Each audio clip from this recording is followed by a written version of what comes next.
Daring, don't. Yes. Daring, don't do it. This was a pretty funny episode. Daring, don't do it, Rainbow. I definitely wouldn't put this in my topmost tier. It's definitely in the love it tier, though. It was pretty great. Daring do is real. Mm-hmm. Well, real in the show. Yeah. That was an interesting twist. Yeah, I think it was cheap. Could have been worse. True. I mean, inspiration to write fiction from real life, I guess. It happens. She has to take some general liberties of it as well. You know, I kind of want to skip to the end of the episode here for a moment. You remember all the lesbian jokes I made about Rainbow Dash? Why do you think I was starting it with daring, don't do it? Yeah. I was surprised you didn't jump on that right away. Yeah, she was nuzzling her, hugging for an uncomfortably long time. What else do I have to say? Do I have to say anything else? Hang on. Does it also kind of boost the ego for Rainbow Dash, considering that she looks like her? Yeah, I think so. Like, oh my god, she looks like me. It's the same character model with different colors. It's the same character model with yeah, except with a different voice actor, the same walk cycle. The same eyes. The same eyes. The same eyelashes. Same facial expressions. Same eyelashes. The only difference is that Daring Do actually has small bags under her eyes. Well, yeah, look what she does. Yeah, true. She's Indiana Jones. And Rainbow Dash is short round. She's a little Asian boy. She is a lesbian. Well, that doesn't really make any sense, does it? No. But this proves it. That hug proved it. That hug proved it for you? As far as I'm concerned, that hug proved that she is either bisexual or a lesbian. In some way, she's into females. Mm-hmm. Well, there's a lot of them in that universe, so I assume a lot of them are. Actually, I wouldn't doubt it, considering that the ratio seemed 3-1. I like them odds, baby! But I did enjoy this episode. Not a terrible lot, but it's definitely at the middle of my love it tier. I did like it a lot. Yeah. Again, more Indiana Jones references, which are always fun. Yeah, I wasn't a huge fan of those movies, though. I've seen them a couple times. Can't say I was too big of a fan, but they were fun to watch. The face! Oh yeah, that plot. That noise she made?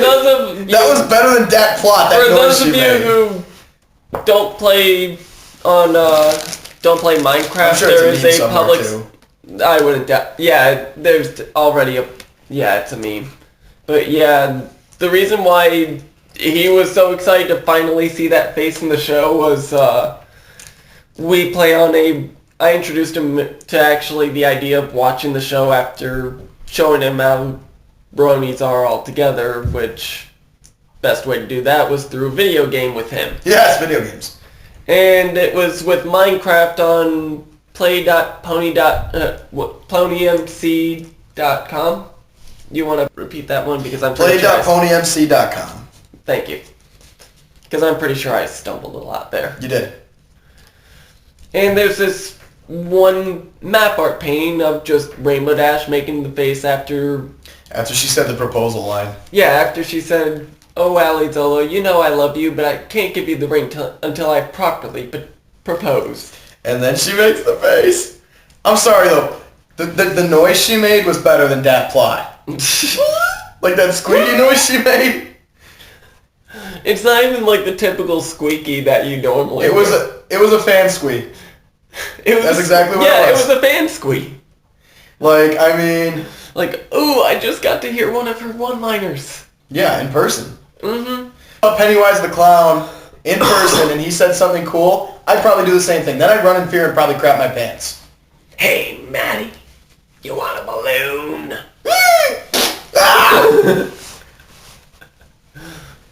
Yeah, but this wasn't my favorite episode in season 4 so far. But among all the episodes, it's up there. It's up there. It was kind of a cop-out with Daring Do. Yeah, that's the big thing, is that it was great animation-wise, story-wise. Season 4 is a great improvement, but really, this one, it was... And the show was amazing to begin with. Honestly, by the time that they're at Season 3, I think it's just Hasbro marketing took over, and then they just said, you know what, we're just gonna throw crap at the wall and see what works. Now that we got Y7 rating, I think. At least, I'm not sure if they switched to Y7. I'm like 80% sure, but if I'm wrong, I'm sure the internet will. You know what my problem is here? We don't know when Season 5 is coming, and yet we see the years where 2011, 2012, 2013, still 2013. Why is the next one 2014? But anyway. Well, this one actually played into 2014. And that's what I mean. Like, it started airing... So this one should play 2014? This one started airing at around, like, the end of... around the end of November. You know what I just realized? Right now with this show, I'm exactly like Rainbow Dash was with the Daring Do book. When is it coming out? You haven't even gotten past Season 4 yet. I don't care. Once I'm past Season 4, I won't be able to get my fix anymore. Yeah, you'll got plenty of internet memes and... I will inject Pony into my veins. Hey, you like watching reviewers, don't you? Somewhat. Yeah, that'll keep me busy for a while. Mm-hmm. Hopefully I don't die before Season 5 comes out. And a lot of them in the season hiatuses tend to release their own random content, like just talk about crap. Yeah. But back to this episode. I did enjoy it. It's just, again, the cop-out. The fact that Daring Do is Rainbow Dash in different colors. Right. I feel like that's why Rainbow Dash enjoys her so much ego. And she has a lesbian obsession with what is essentially herself. But I don't have much more to say about this one. Yeah, it was interesting altogether, I'll have to say. Yeah. Ellie Zodel is kind of an idiot. Oh. He's so bland. I would have my revenge. I knew he was going to say that. I would have my revenge. And that's what every villain ever has said. Of course. I'm pretty sure Discord would have probably screamed if he wanted to be corny like that. But he would be doing it ironically. Yeah, he'd be doing it ironically, but let's face it, he didn't expect him to work, and he was actually scared because it happened once already to him. Yeah. So you could see how he got frozen the other way, whereas he was laughing in the first one. Yeah, he didn't see that coming. Yeah, he didn't expect the elements to work. But remember, he planted the seeds they were just in literally case. attacking him with gems. Yeah. Not knowing that they were the most powerful magic What if Spike amplifiers. ate those gems?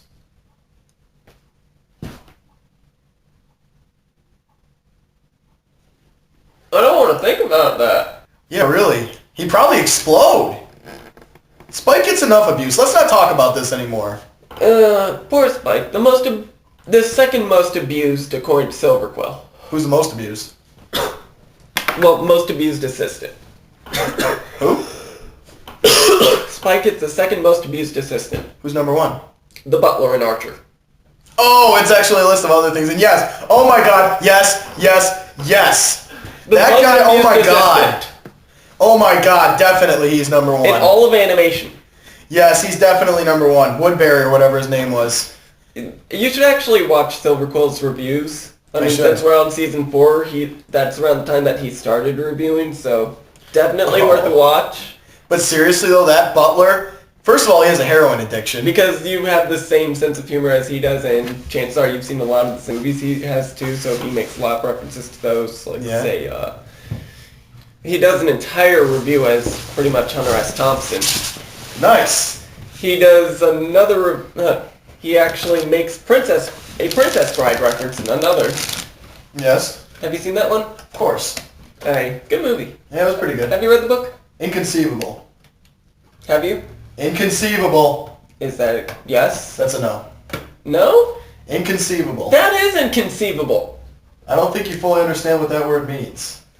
Let's get back to It is this show. something that is not capable of thought. Well, capable of being processed in thought. Cookies. Yes, back to Daring Don't. Not much more to say. I liked it. I didn't, I would say I really liked it. I wouldn't say I loved it. I liked it too. It was a fun episode, but yeah, Daring Do is real. The hell? Yeah, kind of a cop out there. Like, it would have been interesting alone on it. Interesting on its own of just Rainbow Dash actually trying to push the author. She does finish it early, and it's not as good as it would have been. Exactly. That would have been a great lesson. And like, regardless of how much you love someone's art, you should never rush it. Exactly. Like, I wouldn't ask Stephen King to hurry up on a book. You could have taken the same thing that you wrote in the synopsis right on Netflix without saying that Daring Do is real. Yes. And you would have easily had, oh, she's going to learn to respect the time it takes to create art, even if it's literature and something she really enjoys. Mm-hmm. A lesson in patience. You're saying that I should be patient with season 5. I think it's actually kind of a shout to all of the fandom about that. I don't know, it might just... Because think of it, this is the way that the people making this stuff communicate with us. I hate to circle back to Stephen. This does remind me of a story involving him, though. When he was writing the Dark Tower series, he finished number 3 on a huge cliffhanger. Or number 4 on a huge cliffhanger. No, it was number 3. He finished number 3 on a huge cliffhanger. They're in this train and it's going who knows where and it's going to commit suicide. It's self-aware. Mm-hmm. And it's going to take them with it. It ends there and the next book didn't come out for years.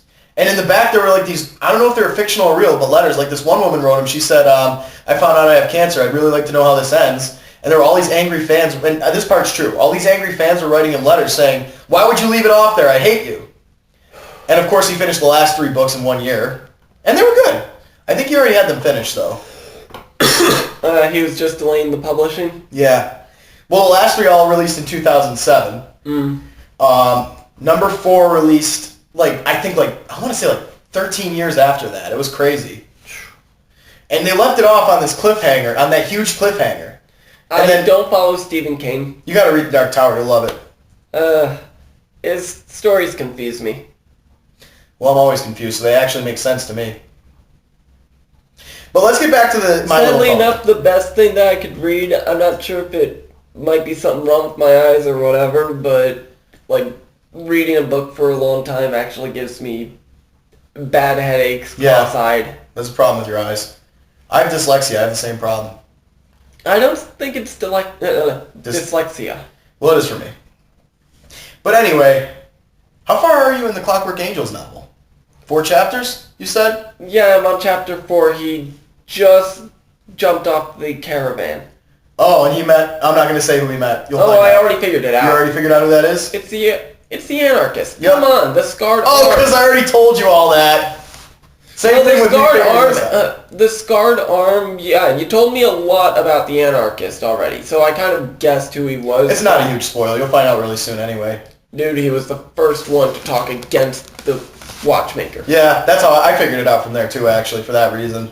Without that spoiler. Come on. Without telling me anything about the archetype, I could just tell this guy's the antagonist. He's awesome. No, well, the antagonists are actually... The antagonist against the norm. Yeah, that's why I like him. He's Satan. He's the adversary. He is. And I made that connection with you, I think. Did you? God versus Satan. That Watchmaker controls everything. He wants to keep everything in this perfect order that's actually hurting people. Gears always moving, but never going out of place. Exactly. That's actually a quote from the book. I know. I recognized it. So I'm invested if I actually am picking out quotes. Finish the book so we can listen to the whole album. I think I'm going to get rid of the original thing because we were really distracted. I really want to focus on that and do a review. Yeah. But, guys, Clockwork Angels review, it's coming up soon. 1349, great band. I think we've already announced that we were going to do one. Well, it's going to be real soon. That's all you need to know. It's going to be great. It's literally whenever I wind up finishing the novel, which might take a while with work and all. You'll be pretty invested, though, so I think it'll be quicker than you think. Yeah, I am invested. It's just a matter of finding the time, because I'm also doing other things for YouTube and whatnot. The lenses inside of me that paint the world black. Honestly, a lot of it's kind of staying stillish. Yeah. I'm gonna, for that review, I'm gonna bring my guitar and play little pieces of the album while we do the review. Because I know most of it. Bring your bass. Maybe teach me a little. I do know a couple of the bass lines actually, so maybe I will. But back to this episode. I don't have anything more to say. I liked it. I didn't love it. Hopefully, I'm better at actually moving my fingers than I am at... You have good fingers for bass. You have long fingers. Really? Yeah. I always heard that. You gotta straighten them up, though. I've always heard that more for pianists. Penis. You know what I mean. I know you said penis. I'm not being that guy. I'm being a James right now. But yeah, no, actually, really, pianist. Oh God, if he comes across this, He won't. He hears. Oh yeah, come on. He's a hater. But Total. back to the episodes. What's on deck? Next on deck, where did that remote go? The eternal question. Is it under my leg? Where did my remote go? I'll try to get this on your head. Alrighty. On deck we have... The next one up is... there was an animatic of this before it came, before the series released, and oh my God, I feel so bad for Scootaloo here. Oh, this is the one where she finds out she can't fly? She knows she can't fly. But she has her scooter. Wait, what episode number was the last one? 69? Yeah. And it's the episode where the face that most people associate with a perverted Rainbow Dash is. Mm-hmm. That was the 69th episode. But yeah. Flight to the finish.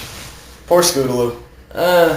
I'm actually not joking here. You're really gonna feel bad for her, and you know how I told you that you're gonna really, really despise Diamond Tiara? I already do. I mean more so. Am I gonna be raging in the vlog? This is gonna give you... She's never gonna be able to redeem from this. She already can't redeem for me. I mean, she's really gonna be gone. Well, let's see it. I'm not joking. You, like...